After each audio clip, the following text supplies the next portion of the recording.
Thank you very much, Mr. Speaker. Mr. Speaker, sir, I would like to start by sending my condolences to the family and friends of the late Albert Ojwang.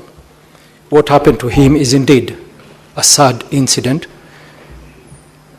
and it should not happen to any Kenyan. Any life, one life, is a life too many when we lose. And Mr. Speaker, sir, today is a special day. It is quite unprecedented that we have having this special sitting to discuss the death of a Kenyan. And I hope that this is a precedent that we are going to set as this Senate and as a country in the whole. Because, Mr. Speaker, sir, where I come from, and I have to relate the matters happening to this country to where I come from and to the people that I represent. Mr. Speaker, sir, as we discuss the death of Albert Ojwang and the circumstances that led to his death, and I would like the Senator for Homa Bay, Senator Kajwang, and Senator Beatrice Ogola to try and understand where I'm coming from. In no way am I trying to disrespect this very sitting today here. But I would like to see some level of fairness in this country. I would like to see that the life of any Kenyan, anywhere, is important to all of us.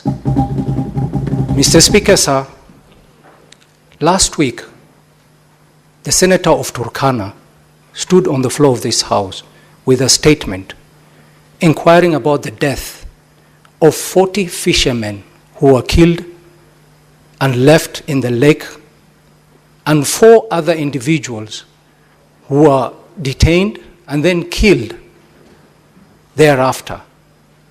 And not a single senator requested for a special sitting for those 44 individuals. Not a single senator. Not this country begged for questions about the death of those individuals. Not the main media, not even on the social media. So it begs the question, are there some Kenyans who are more equal than others? Are we to believe that we are brothers and sisters or cousins in that matter? Or maybe there are cousins who are more equal than others? Or is a death of a young man such as Albert Ojwang an opportunity for political expediency? Whether on the main media or the social media? And you know, Mr. Speaker, people will label me whatever they want to label me.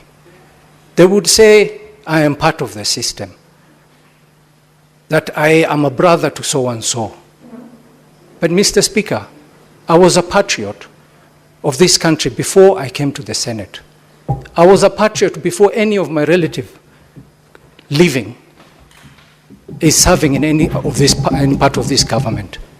I was a patriot, and I have personally fought for this country. I have personally put my life on the line for this country. So whether I'm related to anybody, it is not the issue here. The issue is, as a country, can we be so sincere to each other and agree that we are brothers and sisters? Or tell us of certain regions that there are people who are more brothers than we are. And Mr. Speaker, when I sit here and I listen to senior citizens, senior senators speak on the floor of the House, and then remind this country of the Arab Spring, I have tremendous respect for Senator Dr. Boni Khalwale. I have tremendous respect for him. He's a leader in this House. I have tremendous respect for Senator Wambua.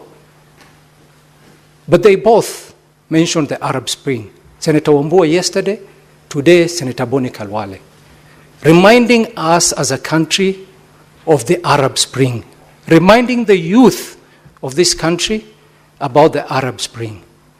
What happened subsequently after the Arab Spring?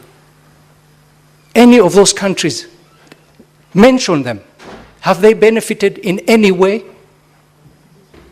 Constantly reminding the youth of this country that you have an option, and that option is the Arab Spring. Look at the Arab Spring.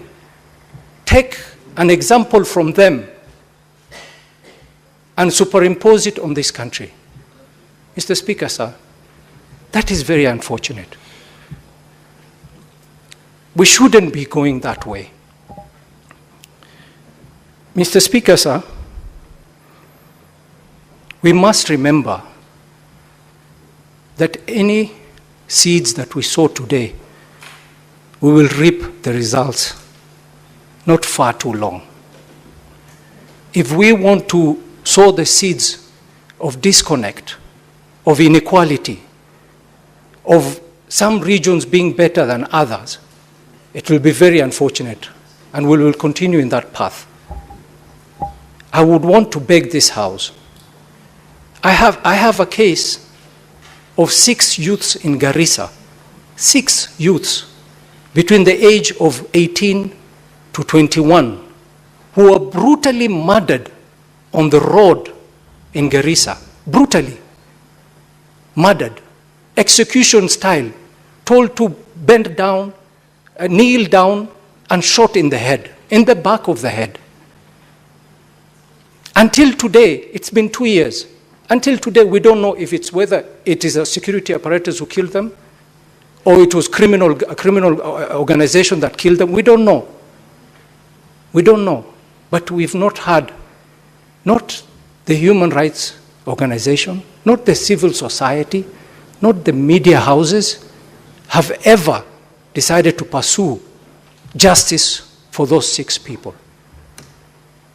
If this continues, some of us, or some senators here, will feel disconnected from the rest of the country.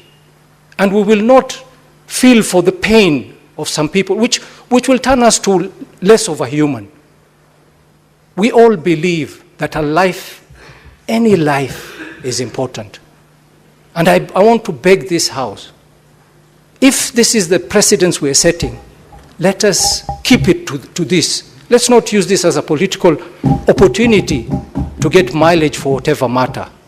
The next death of any Kenyan, let's have a special sitting and discuss the circumstances to the death of that Kenyan. Mr. Speaker, sir, going to my question, I would like to ask the member of IPOA, representing IPOA today here. She had mentioned the issue of CCTV, and I know many senators have asked a question about the CCTV. And I was a bit curious to know how many of our police stations have CCTV, and how many of those cameras are placed within the cells of those police stations. And if in that particular case, in the case of Albert Ojwang, were those CCTVs working even before IPOA decided that they were interfered with? And my next question is to the IG. IG had stated here that when they moved the deceased Albert Ojwang from the cell to Magathi police station, he was declared dead upon arrival. Was he alive at the time he was moved from the station? That is something we missed in his submission. My final question to the IG, I'm just wondering out loud, why do the police arrest people in certain areas and transport them to Nairobi for investigation? Does it mean that with the devolved system that we have now, the DCI or the police cannot conduct investigations at where the person has been arrested? Could you elaborate on this issue as well? Thank you very much, Mr. Speaker. Senator Newt.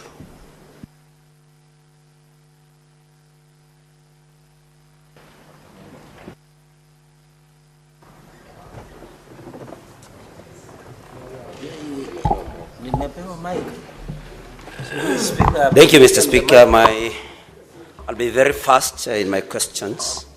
Mr. Speaker, I would like to first remind both the CS and the IG that the reason why the Kenya Police Service is Kenya Police Service today and not Kenya Police Force, why that transformation happened, Mr. Speaker, was because there was need to establish a friendliness between members of the police service and the members of the public. And what we are seeing here, Mr. Speaker, is that